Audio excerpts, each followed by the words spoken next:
Hey nerds, Farmer Jesse here. Welcome to Growers Daily, your daily dose of ecological farming insight. It is Wednesday, June 10th, 2026, and today we are live to talk farming, gardening, and not the World Cup, not at all, or not any more than I absolutely have to. So let's do it.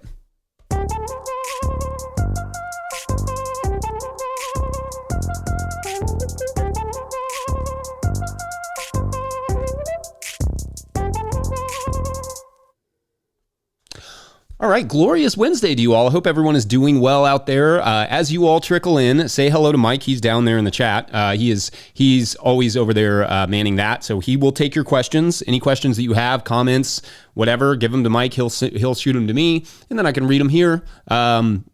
So you all do that. You all, as you trickle in, say hello, say where you're from, say hi to Mike. He does a lot of work for us. And I will do a quick ad read right here at the top to get that done. And those are the people, obviously, that keep this show going. So today's live episode is brought to you by our friends over there at Grown By. Grow smarter with Grown By, the farmer-owned cooperative. Grown By is the platform for online sales of everything, custom and traditional CSAs, halves of beef, flower bouquets, wholesale to restaurants, and now Grown By supports in-person sales too. With their new app, Grown By Register, you can supercharge your market and farm stand, finally bringing together your online and offline sales and customer data. Grown By is proud to make local food accessible by processing SNAP benefits online and in person right within the app. Grown By helps you put your best food forward. Schedule a demo today at coop.grownby.com/no-till. That's coop.grownby.com/no-till. Love and appreciate all the companies and organizations who support this show. It really requires them and, the Patreon members and all that stuff. And if you're ever interested in doing some advertising on the show, getting in front of all the nerds that are around you right now, you can shoot a message over to Farmer Michelle at no-tillgrowers.com and inquire. All right. I hope you all are doing well. As I said at the top, make sure to get your questions into Mike and he will get them to me. And, let us know also like how your seasons are going so far. Any successes or, failures that you have, that you want to share that we can, chat about and commiserate over. You can put those into the chat and Mike will get them to me. We will prioritize the super chats too. So if you want to help this show, you can, do a super chat as well. That helps us. And Mike will get all those questions over to me. Here, things are good. Yesterday, I harvested like all Tuesdays. That's what we do on Tuesdays. But it was wet and it was one of the slower. I don't know what it was about yesterday. I think I was just like off. Like it was raining all day. It poured the entire day, which always slows harvest down. But for some reason, I was just like extra slow, and maybe it was just, wet clothes make you heavy. But it took like the full day to harvest what would normally just take us a morning. So that was not my finest day of harvesting. Also, I know I promised to not over talk about the World Cup, but it does start tomorrow. And if you're not a soccer fan, you may not realize like what a huge deal this is in the world. Like literally billions of people will be watching, something like billions. Like it dwarfs every other sports competition. Something like 1.5 billion people watched the final in 2022, the World Cup final when Argentina won. By contrast, the Super Bowl is like 150 million viewers or something. Like it's like a tenth of the viewership or less. So it is crazy how big this stuff is. But that's not even the fun part. The fun part's like all the weird sort of like political stuff and all the crazy controversies. And then obviously the football is amazing, but and FIFA's the worst but the fans are the best. It's just this really wild soap opera. So anyway, that's all about to happen. And I'm, as you know, very excited about it. It's like every 4 years, there's this crazy world event that has all this wild history with like, Mussolini in the 1930s. And it's just like wild history. But anyway, let's see if you all have got anything over to Mike there yet. At Earth Care Farm. Let's see what's up over there at Earth Care Farm. Thoughts on the World Cup roster? Should Luna have made the team? Oh gosh. I love Diego Luna. Probably shouldn't have made the team. I think that I'm going to trust Pochettino on this, that he put together the best team he could based on the data that he had and who worked best together.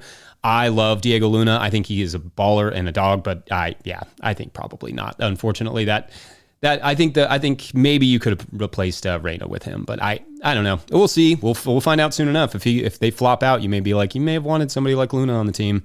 I don't know. There's always snubs. There's always going to be, but I kind of like the roster as is. I thought they played well against Senegal and actually against Germany, but I don't know. We'll see. We'll see pretty soon. I mean, We're about to find out if America's got some skills. Make sure also that you are getting your questions into Mike, getting your comments into Mike. Let us know how the season is going. I love to hear, like, I don't know, every once in a while we get these messages that are just, talking about like what you have going on, what region you're in. Because for us, like, we've been a mixture of dry and wet. We got, we were soaked the last day. Like I said, it rained all day. We got, by the beginning of the day, we're like 90% chance of rain. And then by the end of the day, they were like flood warning. So it was one of those, like, that's what it is for, that's what it is here in Kentucky. And then, but yeah, I see also that Dan Fulgham said, can we talk motivation? I need some this morning. Some of the things that I think are, it's really hard in the summertime to stay motivated. For me, it actually helps to take a break from farming stuff sometimes. Like, I know it sounds ridiculous that I love, sports and soccer and all that stuff so much, but it is like, I need a thing to just take my brain for a minute. And that is for me, like, one of my best. Obviously I spend lots of time with the kids. I read books, I do all these other things, but, that to me is like, I need that escape so that I can come back refreshed. And I think also I come back with new perspective. Like the other day I had that whole conversation about coaching and like what I drew from, all these different soccer coaches. That really helps me not only as like a manager and a coach, but also like just in general in life and running a farm and also having that little bit of relaxation. And yeah, just something I'm interested in that I'm passionate. I derive lots and lots of analogies and ideas from industries that are not at all related, or at least like, or only peripherally related to farming, in ecology and all the things that I really care about, that I'm passionate about, that I want to see a change in. But I do, like, for instance, soccer is a really good one for me because it's like they have to stay motivated all the time in really intense environments, right? And that's like very similar to farming. And the coaches and stuff have to figure out, how do you motivate these people when they're at the top? How do you motivate them when they're at the bottom? Like, how do you keep people playing? How do you keep people happy? How do you keep yourself happy? How do you keep yourself engaged? Like, all of those things there's lots of different industries, I think, that go through that. And it's not just farming. And, but yeah, I mean, motivation, like honestly, like, yeah, other podcast story stuff that's not stressful. That's not like, sometimes I'll listen to a business podcast or something, or I'll listen to a farming podcast and I leave a little bit refreshed, maybe with some new ideas, but sometimes I leave just being like, I don't need more feeling like bad about myself. Also, get off Instagram, get off Facebook, all those things. Comparison is the thief of joy, right? Like, sometimes you're like, like, I look and I see, X farmer has this beautiful, pristine farm and everything's going super swell for them and they never fail on crops, which isn't true. But like, everything's perfect for them. And I look out at my own garden and it's, grassy and it's weedy and I'm just feeling down, right? Like, don't let that comparison steal all the good that you're actually doing and all the things that you're learning, right? I think that can be a really tough road, right? So I think genuinely just getting away from that stuff, because it's there to show you pretty pictures, and oftentimes pretty pictures are not actually what you want to see. Like, you kind of want to see somebody, yesterday, I'll tell you a story. Maybe this will make you feel better. I had one bed of carrots that after we got like that 6 or 7 inches of rain or whatever it was, or maybe it was even 8, that over that like 4 or 5 day period, 2 weeks ago, I lost almost an entire bed of carrots. Just like the bottom's rotted because like I've said many times, we have really dense clay soil. So a lot of that clay soil, like if it holds water, and as I was digging the carrots up, I could tell like you could literally see standing water 8 inches into the soil. So like, yeah, a lot of the bottoms of those rotted, and that's a bummer, right? Like, that's a bed I know is not great. It's only great if it stays dry. But, I had it was one spot that I had that I wanted to plant. So like, I have failures all the time, just not all the time, but like enough that our farm's not perfect. And I hope you all know that, so that, when you go out and you have a failure, like, yeah, that's all right. It's, we all kind of go through it and we all try to mitigate that as much as possible. But sometimes in this case, I was like, I'm going to take a chance on this really dense bed, and just, it needs more crops in it. And this is where I wanted to put my carrots, and I did it. And then it rained, 6-8 inches in a week. So like, what are you going to do? It just happens sometimes. All right, I'm getting lots of questions, so I'm going to make sure to get over these. But I hope that was a little bit helpful there on the motivation front, Dan. At Delights of the Earth asks or writes, when watching soccer, I go for home, then fave, then underdog. How do you cheer? Can you please tell my husband, Dean M, happy birthday? Happy birthday, Dean. Thanks. Yeah, I mean, I cheer. I don't know. I like the storylines. I think maybe it's like my journalistic background, but I think I try and be somewhat objective. Obviously, I'm going to go for the team. Like, I think how I often do it is I'm going to go for the home team, like for my team. So I'm going to go for the U.S. throughout the World Cup. But then I'm going to watch all these other games that have, maybe they have players from teams I like Brighton players. There's a lot on like the Netherlands team. I'll probably go for the Netherlands. And I'll go for all these other teams until they play the U.S. But yeah, I like the underdogs. I mean, that's always the fun story, right? Unless it's just, there's no chance. But it's sometimes every once in a while you watch these games where it's like they don't have a chance, but then they end up doing some magic. Like, what was it? Saudi Arabia over Argentina in the first game, the World Cup last year, or last 2022. But like that sort of stuff, those storylines are so much fun. And also the fun thing about soccer, people talk about how low the scoring is. Low scoring games make for very exciting possibilities, right? Like all it takes is one goal. It's the margin of error is like super, super tight. So yeah, if somebody screws up in the back, and then they make an errant pass and the other team just happens to capitalize on it, some random team can win and move on. And I mean, that's one of the exciting things about it, but it's also exciting because they still manage those small margins. So anyway, yeah, happy birthday, Dean.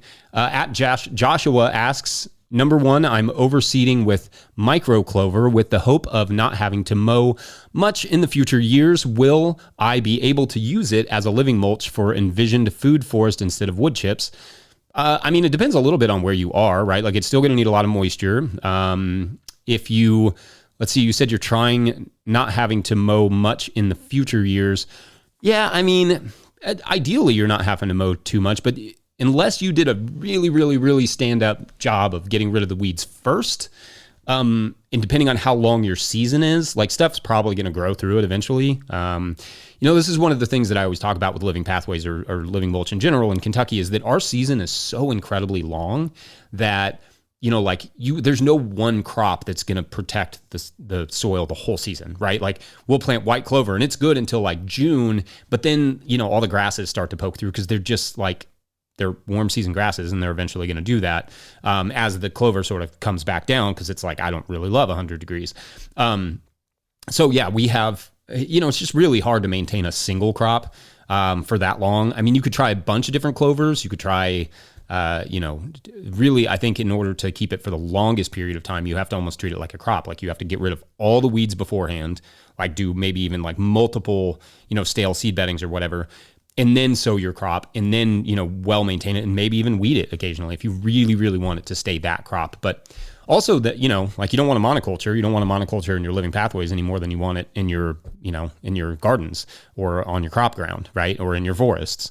You want as much as you can. You just want that diversity because that's going to bring in the greatest variety of microbes. It's going to bring in the greatest diversity of nutrients. But also, like if you get a disease on that clover, that ain't great. So and that sort of stuff can happen. And then and then stuff will grow through it. So yeah, I mean, you got to think diversely in every aspect. And within reason. Right? Like you can't just be like, this bed I'm going to plant to broccoli and one lettuce, one tomato plant. Like you'll go nuts and you won't make any money and it's impossible to keep up with. But if you, so within reason, you're planting the tomatoes in a nice neat row, you're planting the lettuce next to it or whatever. And then in your pathways, you have a mixture of clovers and maybe some, annual grasses or something that you can manage pretty easily. Then maybe there's there's a path there. But yeah, no, I mean, wood chips are a pain to me. It's not my favorite. It's not my favorite mulch. It's just, I don't like walking in it. I work off my knees a lot of times. It's painful. Washes up onto the beds. It's just, I get it. Like in a drier region where you don't have 6 or 8 inches of rain in a few days, I think it's a really functional way of mulching the pathways. But here for us, it's just, yeah, we get a lot of wood chips, but I'd rather have them in the compost and then put them in the garden rather than put them in the pathway because then I'm having to refresh them regularly. It's just a whole thing. So, yeah, but good question. All right, so Shano, hold on a sec. I got to remember the water or I just stopped talking. At Shano212 writes 6A up in Massachusetts. Hello, my question is about flowers for attracting pollinators. I like nasturtiums and calendula and chamomile as they double as tea ingredients or food. Do you have favorite plants? Some of my favorites are, and this may actually work for teas too. Like bronze fennel's a really good one. It's more of a perennial. It takes a little while to get going, but that one is great for pollinators. Sweet alyssum, not really useful for teas. I don't know. It's like a brassica, so it doesn't, I don't know that you really want to make a tea out of it. It's kind of meh. The flowers are okay. They're edible, but, then you could also do like, let's see, any of the sort of, sage, thyme, basil, what's the one I'm thinking of? Lavender, rosemary, any of those, like those make nice flowers. Lots of good pollinators on that stuff. Any of the umbelliflors, so like dill, even flower, any sort of carrots, parsley, any of that sort of stuff that you can get to flowers really nice for pollinators. Just flowers, just a nice mixture of pretty much all of those. Like I like those because those are a lot of crop flowers that we use. Oh, cilantro is another one. So cilantro is great because you get a couple cuttings off of it, and I always just let it grow and let it flower, and then it gets loaded up with pollinators, and then I mow it before it turns to seed. And then you could let it go to seed, and then you have a nice little product there maybe for your table if you wanted to. Of coriander, sorry. I all the flowers. I love flowers. As many flowers as I can get around the farm, the better. Trying to think if there's like one that stands out. I mean, sunflowers are always a surprising one because you see all the native bees that love them because I guess they use them somewhat medicinally. So I like sunflowers a lot. We grow a lot of sunflowers around. Like anywhere I have space, I'll just shove sunflowers on the edges of the beds and stuff. And, in that little bit of like, diffuse sunlight hitting whatever the crop is behind it usually works out. So, I think the more the merrier. And let's see, at Cuba asks, hello, which irrigation do you prefer in greenhouse or hoop houses? Thank you for your answer. Depends a little bit for me on overhead or depends on what I'm growing, right? So like if I'm growing tomatoes, I'm not going to do overhead irrigation. I'm going to do drip tape. Not my favorite thing, but it works. There are other versions of drip tape, more longer lasting drip tapes too, that you can use, that you can find out there, micro irrigation systems and such. But really you just want something that's going to hit the ground as opposed to hit the leaves.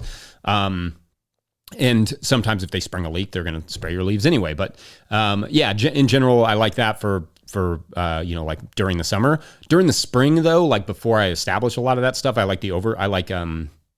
I've really enjoyed using the Sumi Soaker lately.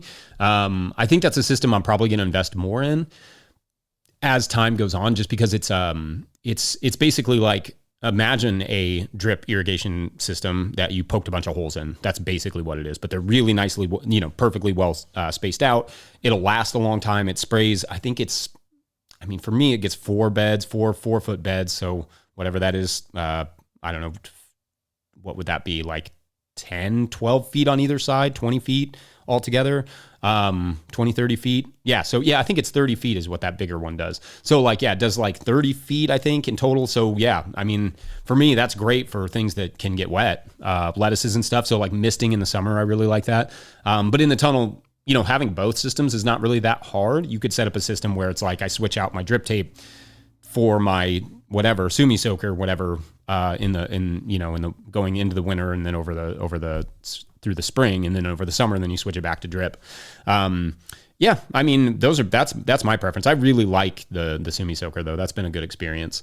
At Stephanie Somer asks, every once in a while you mention Hannah. She is obviously an important aspect of your life. I'd like to see her join you for a while on one of these live shows. I love that too. Hannah's like specifically doesn't want this stuff, like doesn't want to do this stuff, like doesn't want to be a face of any of this stuff. And I've like always respected that for her. And I love that. I mean, she's kind of cool doing what she does. And, I've asked her to be on the show. She was on an interview that I did once. This was years ago. We did a No-Till Market Garden podcast and she was on that. And she's done interviews with me like that, but this stuff she's not really, not so much interested in, which it's a weird, I don't know. it's tough to put your face on stuff. And I think, a lot. And I think it comes with a lot of different stresses. And like I've said before, like you kind of have to end up developing this tough skin, but then you have to walk around in a tough skin, and it's just not very comfortable. It's not very fun. It's not something that like I necessarily think everybody would enjoy or want to do, but I do think she brings a lot of value. And I know that she and I have conversations a lot about how I can help bring some of her input to this a little bit. But yeah, I mean, yeah, she's wonderful. Hannah's the best. I try and involve her as much as I can. And sometimes it's not obvious that I'm involving her. Sometimes it's her ideas that have like landed themselves in my head, and I'm talking to you all about them. So she's here, even if in spirit. And right now she's off on delivery. So shouts to her for all the work she does. It's an amazing amount of work. Also, as you all come in, make sure to get your questions into the chat there. Mike is over there handling it. So you can say hi to Mike. You can tell us where you're at. Tell us what you're up to. I'd be curious to hear. I always enjoy these quite a lot. So I'm always excited to see what you all are up to. Let's see. At DJ Clarky Kent writes, finally made it to a live. Congrats, DJ. What recommendations might you have? Rabbits are demolishing my beet greens. Yeah, they do that. Peas, etc. I tried a water solution with cayenne, but it seems they like that more than they hate it. Yeah, interesting. Yeah, the challenge with rabbits really is just they can physically get to it. Once you break the habit a little bit, it helps. One easy thing to do is just throw some row cover out over them for a few nights, and they will decide that they can't get to it, and that may help them move on. It's really tough though. Yeah, like in situations where you have a lot of a heavy rabbit concentration, and maybe you don't. Like for us, we probably get hit with smaller pests more often than we realize, but like we grow so much food that we just don't notice a lot of times. There've only been a handful of times when like pest damage from a rabbit has been noticeable. Once they devoured a bunch of spinach that we had early in the season, because it was like the only thing growing. So that wasn't really a super big surprise for us. So we had to end up basically just putting some row cover over it, and that stopped them from, coming in. And if you can seal it off a little bit, or if you have like a special section you really want to protect, then putting up some chicken wire, even if temporarily, just to kind of break their habit a little bit. It's similar with deer. Like, they're going to go to a place over like every night if they know they are going to score some protein, some sweet potato greens or whatever. But, after you break that habit a little bit, then, they will stop. But deer will eventually come back because they'll smell it. But like, generally you can break the habit a little bit. That will help. And then, you got to figure out a way to kind of more permanently protect them. With us, it's always been something like spinach or baby carrots and that sort of stuff. And for us with pests, I've said this before, but the biggest time that we have pest issues is often in the late fall or late summer when it really, really dries out here. And it's like the only watery stuff is in our garden. So that's when we often get the worst of it. And yeah, that's no fun. I'm not a big fan of having to deal with that, but oftentimes just physically putting a barrier between them and the crop is the easiest way to do it. But yeah, you can try stuff like that. You can try like mint sprays, and I've heard all these things, but they'll only last for, maybe they'll work for a minute, but oftentimes they don't really do a lot. Like they're pretty hungry animals. They'll come after it, especially if you were in a dry area, which I assume maybe you are. If you're in a super dry area, then you have a lot more challenges because you don't have the wild vegetation that we have that they can just snack on all the time. But anyway, let me get a drink real quick. All right. At Kenna Pennington writes, quote, sweet potato slips arrived in poor shape. Worth it to try and plant them even though rot is visible on half. Oof. These 50-foot beds, these are 50-foot beds worth. Switch to cut sunflowers or another summer annual instead of risk it. I don't know. It depends on how rot. Like, is there any green left? What I would probably do is, maybe, I don't know. We grow our own sweet potato slips, so it's hard for me to say what I would do in this particular situation. But what I maybe would do is is get them into soil, get them into some sort of soil mix, maybe even in like trays, but you can also just spread them out into the garden. What a lot of people do, is they'll like hill them up, basically, what do they call it? Mud them in. So basically like you'll dig a little trench, you'll put your sweet potato slips in there, you'll cover them probably with a little shade since they just arrived, and then water them in really well and let them root a little bit, then take them out and then plant them. That may help you to just figure out which of those are going to recover and which are not. And then you can kind of make a decision about switching to another crop. Yeah, that's tough. That's such a bummer. I've never had to order sweet potato slips. In general, I would just recommend people order sweet potatoes and then do your own slips, like order organic sweet potatoes probably just from a local farmer, and just see if anybody has any sweet potatoes left that they like in the spring, and just, buy a few pounds, how much ever you need, and then do your own slips, because they're really not hard. And then if you have a crop failure, like I've got a handful out there that I need to replace from what I transplanted last week or whatever, I can just go out there and then cut the ones that have regrown or whatever, and then just put them in. So it's not, you get this constant regrowth of sweet potatoes, and then you just, pop those in the soil. Yeah, I mean, that's tough. That's what I would do though. I'd probably mud them in and just see what's surviving and what's not. And then yeah, kind of roll from there. But sorry about that. That's such a bummer. And yeah, you probably still could get sweet potato slips or sweet potatoes. I mean, you're running low on time. You want, depending on the length of time that a sweet potato is going to grow. Ours are really long. They're like 120 days. So we have to get them in by the first week of June here, or they just, I mean, you'll get sweet potatoes, but they'll be small. So I try and get them in by mid-May in general. But for now, we got them in last week, which is like whatever, the first week of June, which is, yeah, fine.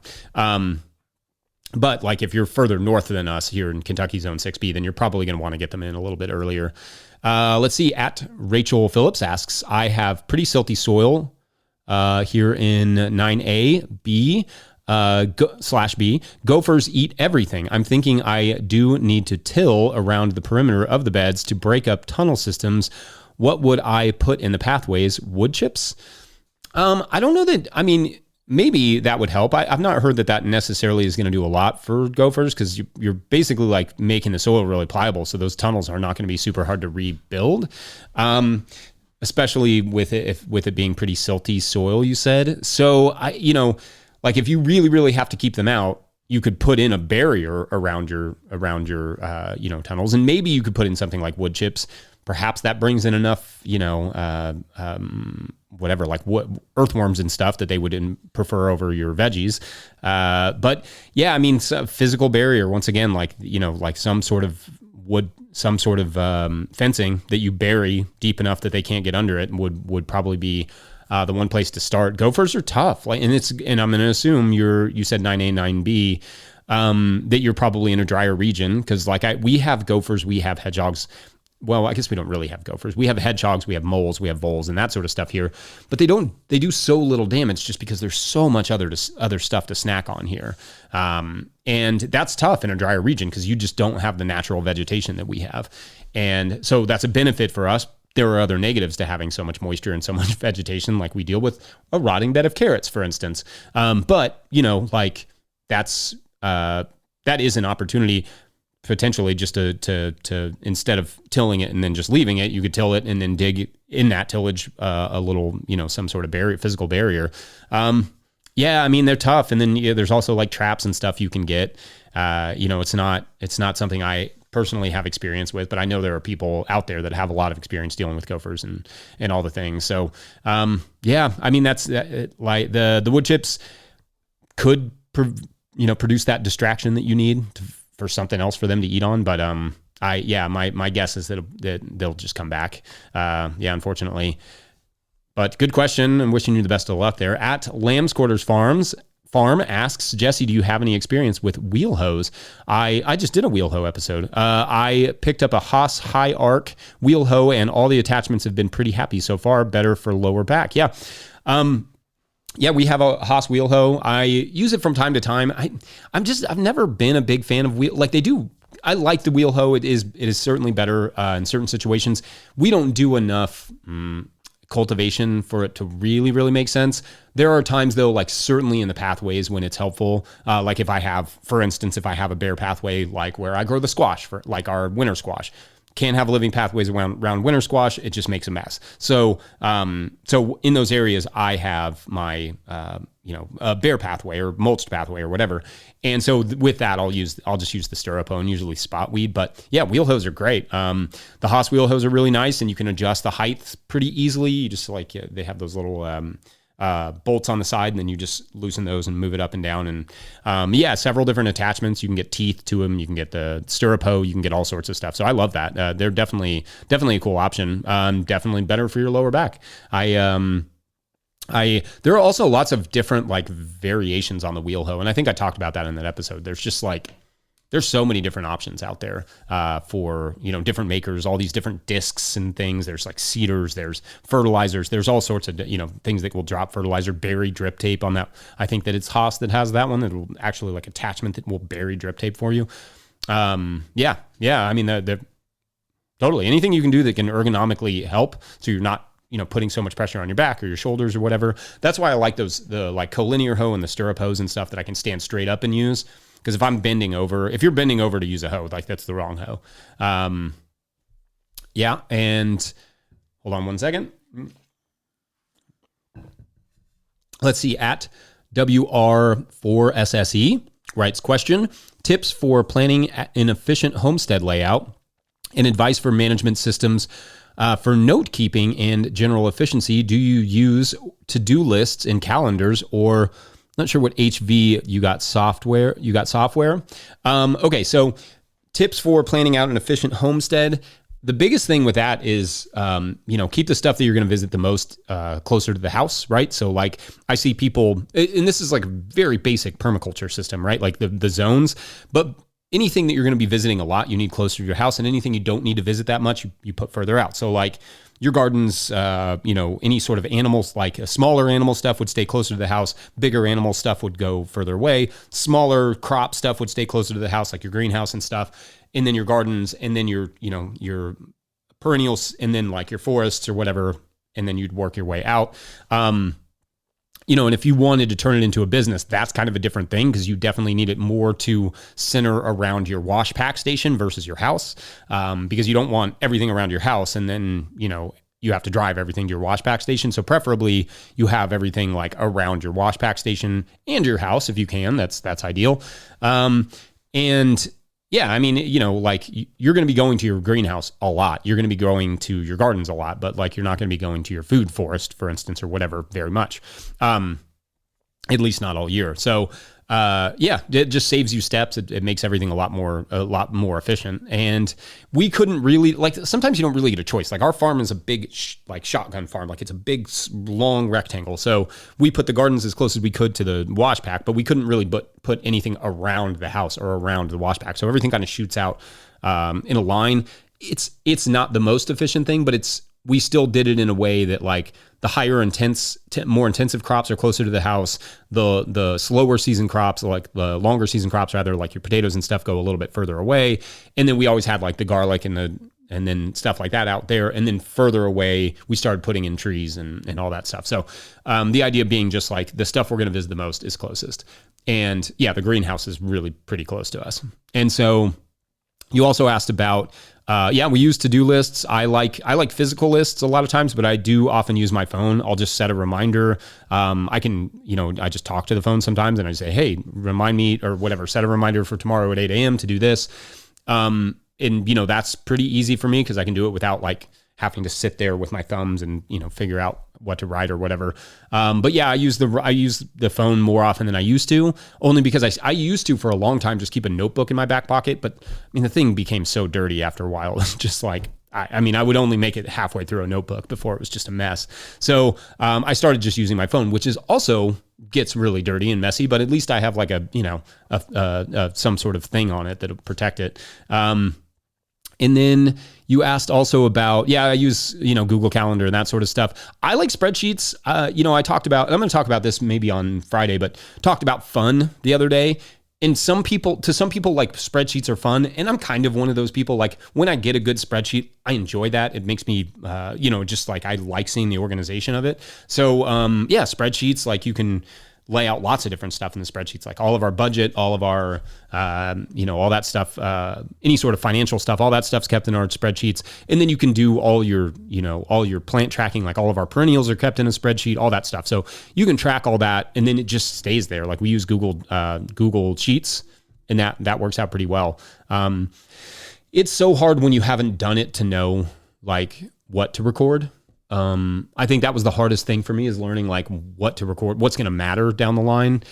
And you end up taking way more notes than you will ever need. But over time you'll figure out what you do and don't need. So take the things that make the most sense. Like you need your family budget. You need to know how much money you need to earn, how much money you've been making, like all your gross and net and all that stuff. Like you need all that information. So just anything financial, that's like a good one to keep track of. And it's super easy to just every Saturday morning, and I do it on Saturdays. I don't know why, just so I don't do other things maybe, but I get up, I just knock that out. It takes me 15 minutes to get our entire week's budget, up to date. And then, yeah, that's helped. That helps a lot because I can answer a lot of questions that I have about my finances. If I'm like, oh, I can go back and look at, 22, 23, 24, 25, and then like see, how the budget has changed, or, that sort of stuff. So, yeah. I mean, those are the easiest ones. At David K, I'm not sure exactly how to break this one up. I'm going to put it all together. David Krakenfels, asks, how do you make lettuce last so long? It seems whenever I cut and come again, it wilts quickly. If I wash, dry, refrigerate, again, it wilts the same day.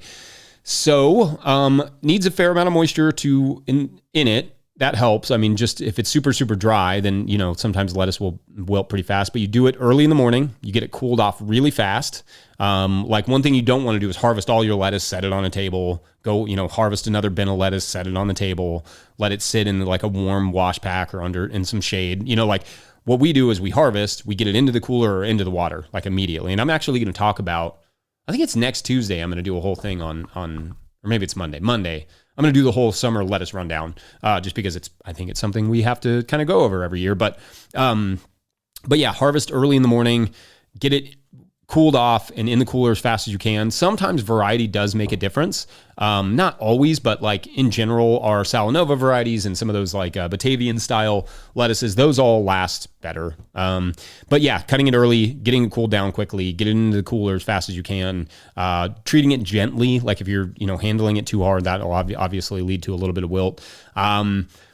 Those things should do it. Like, just that it's getting that field heat off, and that goes for a lot of different crops. That's not just lettuce, right? That could be broccoli, that could be, kale, whatever. Getting that field heat off as quickly as possible is your next, is your first step to avoiding rot, but also like just creating, increasing its longevity. And make sure also, another thing that people sometimes mistakenly do is just put it in the refrigerator with it being uncovered. So it's just like, you're getting this like dehydration effect from the refrigeration, right? Because if it's not like packed into a sealed container, you're just dehydrating. A refrigerator is just a giant dehydrator, right? It's taking the moisture out and putting in the cold. So like all it is dehydrating your whatever produce. So it has to be either sealed in plastic or sealed in a container, or otherwise it will wilt. Yeah. Hope something in there was helpful. At Giselle Cardinal asks, question from my little orchard, Hedgerow Orchard, Canada's capital region. Oh, what's up, Canada? How are you thinking about evolving your business as you age, knowing none of us want to ever actually stop? It's funny. I'm working on a thing for next week about this a little bit. Yeah, one of the big things that we're doing is we're trying to get more perennials established. So that I'm doing more stuff up here instead of like on my knees and on my back. I'd like to have some percentage of our income replaced by fruits. And it's really hard here in Kentucky, but I'm willing to like play around with that idea a little bit, just because there will come a time when doing this is going to be a lot easier than like, bending over and dealing with lettuces and all the things that I deal with now. So if I could replace 25 or 50% of that with something above my head, that would be wonderful. Also, yeah, like we're trying to look for ways to, simplify our business so that it's more I don't know, we've been doing a pretty good job of just keeping it maybe more of like a part-time gig, and this is a part-time gig. And then, like that kind of keeps the farm, like, I don't know if part-time really is the word. We work a lot on the farm, but less intensive. Like I'm not relying everything on the farm, because that I've found that the combination of the stress of that and like just the physical labor of it was getting to be kind of hard on my body. So trying to find a balance of those things, of like how much, how much I have to rely on the farm versus how much I'm like physically doing it. But honestly, the hardest thing on my back is sitting. Like this is way harder on me than farming most of the time. So finding a good balance between those two things of like my creative side and my physically outside side.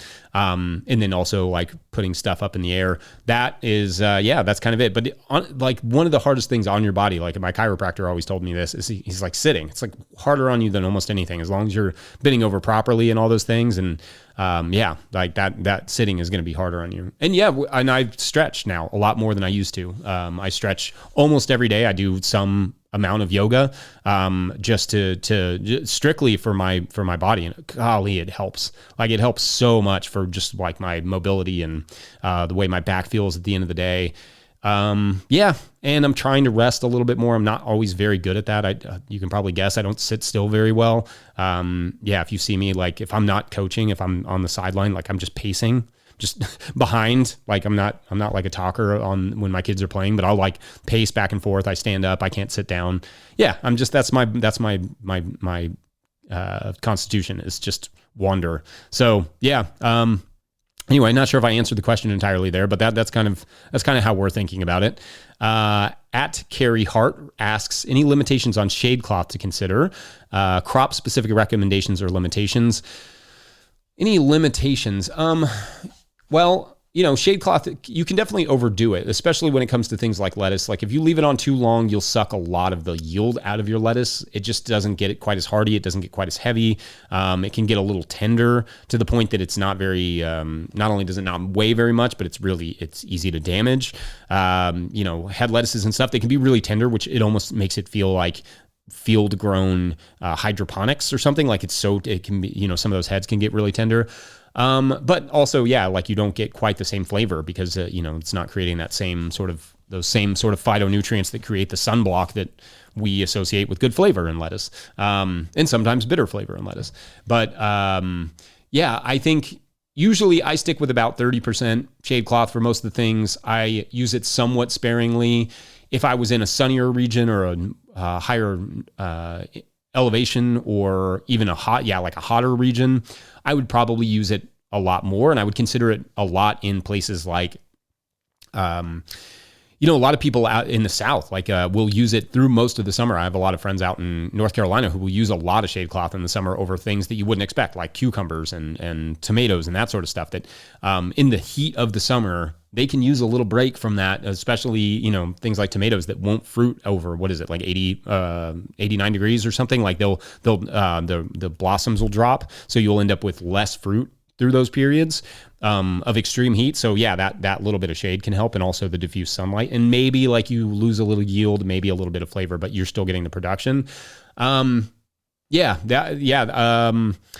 Limitations. It's also it's a little frustrating to work with. I'm excited to try a little bit more with the burlap. It's plastic, so it's just like the shade cloth is. So trying some natural stuff. I like it's just to see how I feel about that. A little bit harder probably to dial in the actual shade amount, but I know Ben Hartman has done some good work on that, so it's worth looking into his work, and he's got some. He'll have some more information coming soon that everyone can look into. So that should be fun. At Duper writes, what are the signs of boron deficiency in tomatoes and peppers? Ooh, I don't remember off the top of my head. There's all sorts of photos of that stuff online. That's one of those things I always think of, and I'm not comparing myself to Einstein. I think I've said this before, but he always said, like, I don't keep in my back pocket what I could look up. He's like, because he forgot the Pythagorean theorem once. But that's kind of how I feel about this stuff. Like, I won't remember all the deficiencies. Some of them I'll recognize, like iron deficiency and those sorts of things. But you can look it up online. Like, there's all sorts of, like, there's all the colleges and universities have done like not all of them, but there are a lot of those that you can find like literally individual photos of each individual deficiency. So sometimes you'll be like, oh shoot, I've got a disease here. And then you go and you find that actually, no, you don't have a disease. You actually have a deficiency of one crop or one nutrient or another. And you can find a foliar spray that will alleviate that with relative ease in a lot of cases. So that's good. Boron is maybe one of those. Like if you do have a boron deficiency, it's something that, depending on the crop, I'm not sure how quickly peppers and tomatoes will take it up, but it is something that you may be able to apply foliarly. So that's what I would recommend on that one. At Dan Folgham writes, wheat question. First time with wheat. I planted some in February. When do I stop watering harvest? The old crop is 90 to 95% brown, very little little green left. Not a wheat grower. I love wheat. I've grown some grains, but yeah, we just do small scale vegetables. So, I think, that's another thing. You could probably find somebody who knows way more about wheat than I do to know exactly when to do it. I don't want to advise you on that because I don't want you to pull it early and then end up with, green wheat berries. But I love that stuff. It's like my dream to plant that. When we talk about earlier about like evolving the farm, I would love to get into more grain production. I'd love to get into, doing some sort of like rice. I'm experimenting with the rice more, I'd like to experiment more with rye, and doing, I've got all that Lacey Facile. I'd love to save that seed for like cover cropping, just to breed some of our own cover crop seeds for others who do like no-till systems and, interplanting and all that stuff, just stuff that's, more used to those, to humid environments, to hotter environments, to, more competition from, other crops, like growing stuff together. But not really my thing, Dan. I wish I could be more helpful for you there. At Cornelius Hawk wrote, good morning. Do you stirrup hoe before or after watering? Which is more effective? If you're cultivating, do it What you want is you want stuff to have germinated. So like, I don't know, this is the way that we used to think about it. When I was doing dry farming and we did a tillage farm, this is how I learned to farm, right? So we would cultivate after every single rain. So like it didn't matter. After it rains, you'd wait 2 days and then you'd cultivate as long as you could. You made sure that it wasn't too moist. Like you don't want to water and then cultivate because you're just going to create slicks. You're going to create surface compaction.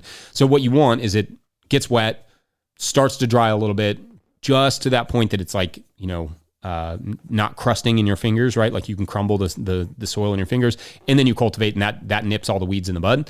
That's the idea. So like I don't know if it's a before or after thing, but what you don't want to do is you don't want to cultivate and then immediately water, because then you're just going to water all that, like any plants that you cultivated out, they're just going to water them back in. Not any, but several of them will reroot that way. So, generally cultivations are done on warm, sunny days. If there's a little breeze, even better, right? Because you want that stuff you want to kill it and then you want it to dry out. And then you'd wait a few days and then you'd water or something. But ideally, you have it get wet, you wait a couple days, you cultivate, you let it get dry a little bit, and then, then you're good to go because you've kind of trapped a little bit of that moisture in with your sort of, the dust to mulch, as we call it, but it's not really that effective, but it's better than nothing. So that's kind of the idea. And let's see, at Lana Fred writes, any tips for sourcing materials for garden infra affordability?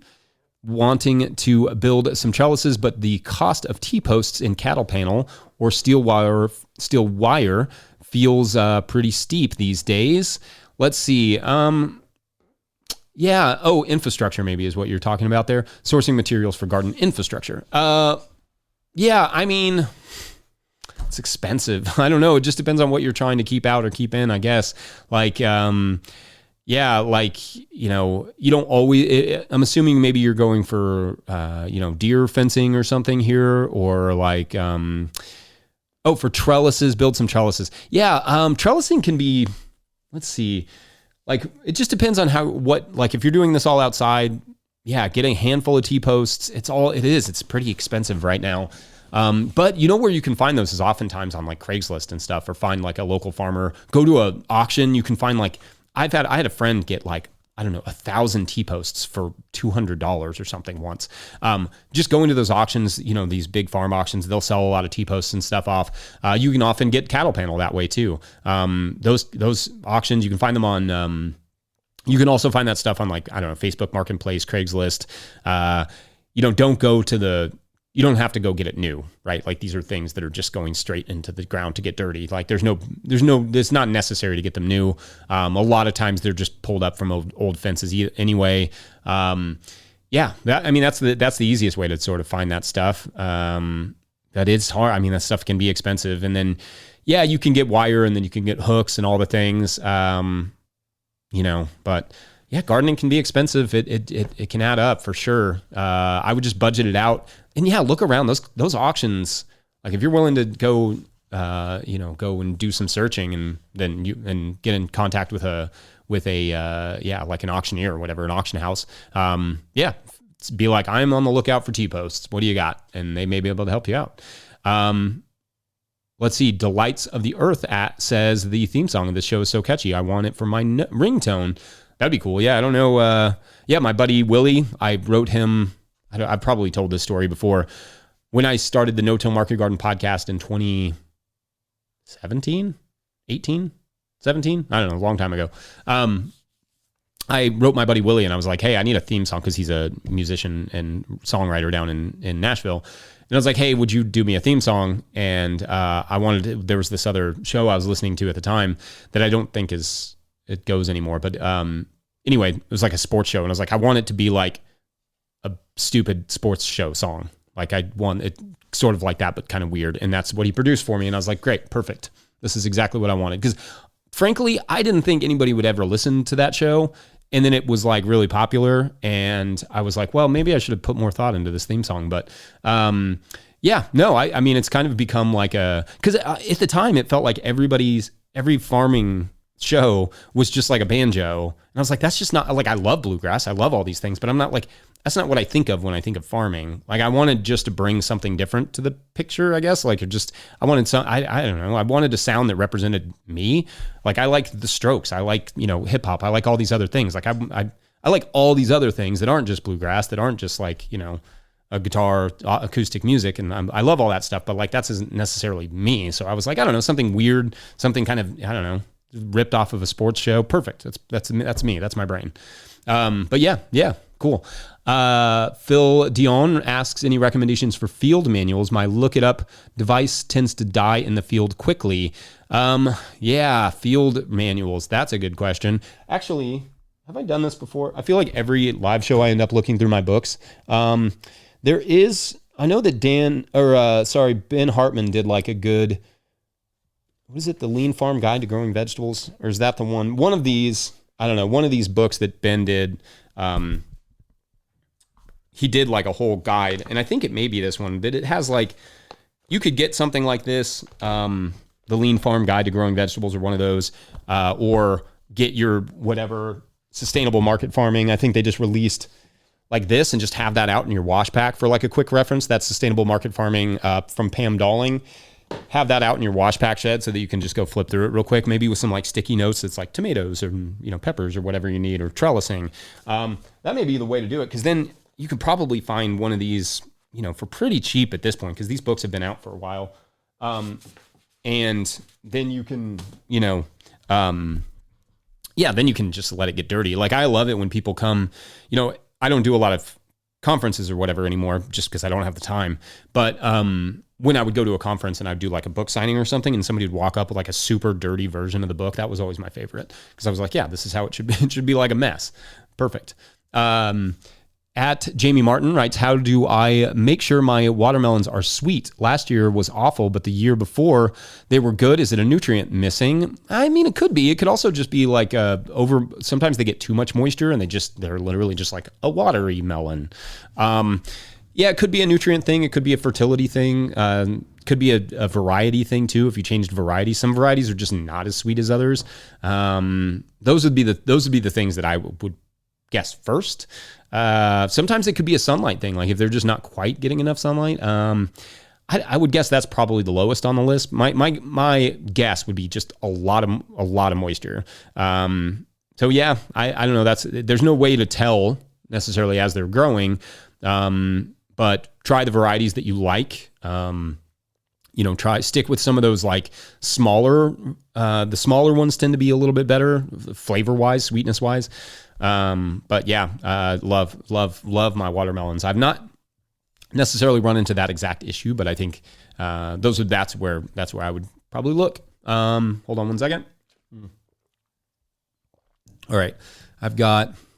Looks like I've got 3 more questions here. We'll knock those out, and then I think we will go out and farm because it is a Wednesday in June. Let's see. At Devin Clement writes, I always say your name like that, Devin, but it could be Clement. How important is adding more compost to potatoes? Are they... let's see. Let me read this question. How important is adding more compost to potatoes? Are they grow? It's my first time growing them, and I did some hilling when I planted them, but they are growing tall quick. Yeah, you can add more. You can add more compost, but it's not really necessary. You could add a little bit of compost right over top and then hill them. You don't really need to add any more than that. As long as you could add a little mulch. They like that. They really, once they get big, it's kind of like potatoes, in my experience, are like a lot of nitrogen up front to get sprouted and through the soil. And then after that, they're kind of like, all right, now I need the right amount of moisture, and then I'm good. If you have a good, even moisture layer on them, generally that's like enough.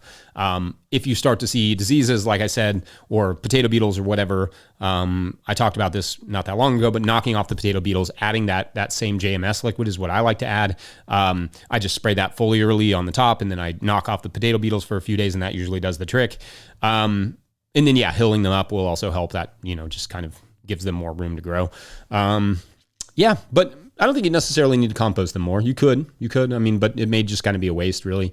At Joshua writes, question, in my area, Shelbyville, Indiana, there simply are 0 fall garden seedlings available at stores. Do you think there is a potential for a business model growing fall garden seedlings for sale? Maybe, but my concern with that is the reason there are not a lot of fall garden, things out there is that a lot of people don't do a fall garden.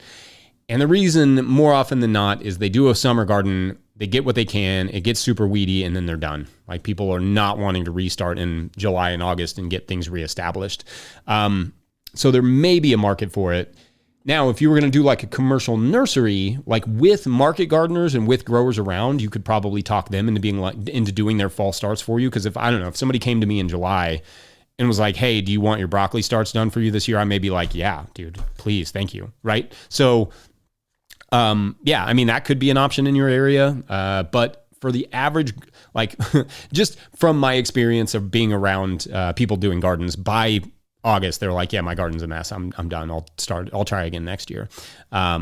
So yeah, that's a little tough. And then a lot of people put them in really early too. Like, some people will put in their, they'll sow their turnips, that stuff like in early July, and they just let it go, let it rip. So yeah, you will find some people that like it. It's never caught me. Like, nobody's ever at the farmer's market for the many, many years that we did it, ever asked me if we did fall starts. So yeah, maybe, it's not a bad idea. I think that's the way to do it, right? Like, we need to recognize like where the deficiencies are and see if we can explore. And it wouldn't hurt to just do some market research. Maybe I'm wrong. Like, that's just my impression, right? But you may find in your area that's not the case. That lots of people are hankering for them, right? So worth asking around, and just maybe even talking with people at the farmers market, see what they hear, see if they've ever thought that would be a good idea, see if they maybe would be interested in some. Yeah. And then Christopher Galloway writes, so this year I bought some that had multiple sprouts in each. I used to split them up. This year I just left them together, and they are doing great together. Have you ever done that? Depends on the plant. I mean, like, I wouldn't do that with, for instance, tomatoes. Lettuce, it can work sort of if you want to do like a cut green. Kale, it usually works fine. You get slightly smaller leaves, but it's fine. If you wouldn't want to do it with something like broccoli, wouldn't want to do it. You could do it with maybe, like or something. Sorry, I pulled the thing out of there. Yeah, beets or something you could do some with. like we'll do 2 or 3 beats in a cluster, or like green onions or something. That could be another option. Yeah, I mean, those are the ones I would think you could probably do that with. And yeah, can you hear me still? Okay, I'm back now. Great. Yeah, sorry, I actually was like tinkering with the little cord and I just yanked that thing out. Which shouldn't be able to do that in a microphone, but here we are. Anyway, I really appreciate you all coming by today. That's been an hour, so we are going to go and farm. I just really appreciate you all. Huge shouts to Mike for all of his work doing this. Make sure to give him a big high five there in the chat. Don't forget, No Till Growers is a nonprofit 501c3, so donations are tax deductible and greatly appreciated. Please make sure to like and subscribe and or follow wherever you're getting this podcast. That's an easy way to help us out as well. Enormous thank you to all of our show sponsors. And if you'd ever like to sponsor the show, you can reach out to Farmer Michelle at notillgrowers.com. Big shouts to Michelle. Big thank you to the No Till Growers Board of Directors. Huge shouts to Willie Breeding for the theme music, who we just talked about. Mike Hilbert for the production help and editing, and also manning the chat down there. And my wife Hannah for absolutely everything in the world. And then maybe I'll ask her one day if she wants to come on here and chat with us. Also, shouts to Epidemic Sound for the background music that you can hear usually. Pick up a hat or a copy of my book, The Living Soil Handbook, at notillgrowers.com to support our work. Big thank you to everyone over at patreon.com/notillgrowers, where at a certain level, or if you just bump up from one level to another, you sign up in the month of June, not July, we're almost there. You normally get a shout on the show, but no shout outs today, obviously, because we're live. But we will get back to shout outs and the Lynette story tomorrow. Thanks for watching. We'll see you then. Bye.